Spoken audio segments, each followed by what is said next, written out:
Dans ce contexte, et alors que la guerre fait toujours rage en Ukraine, que s'est ouvert le sommet de l'OTAN. En présence de Donald Trump, le président américain est arrivé hier soir à La Haye, comme la plupart des dirigeants des 32 membres de l'Alliance.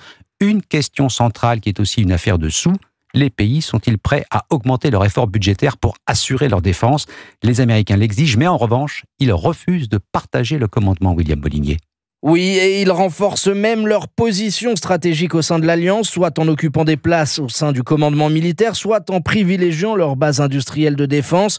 Dernier exemple en date, Washington a imposé sans encombre son propre logiciel d'intelligence artificielle, Palantir. Ce système de fusion de données militaires sera donc la norme au sein de l'Alliance, entre les mains exclusives de ce géant américain, et ce, pour une durée de 30 ans, alors que d'autres industriels français comme Thales, Safran ou MBDA auraient pu être choisis, car eux-mêmes ont investi massivement sur la digitalisation du champ de bataille.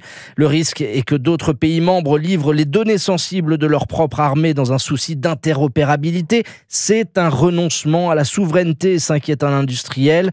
Si les Américains veulent réduire leur contribution à l'OTAN, ils ne sont pas non plus prêts à rendre les clés du camion. Pour preuve, la nomination au début du mois d'un nouveau général américain à la tête des opérations de l'Alliance sur le vieux continent. William Molinier, spécialiste défense à Europe 1.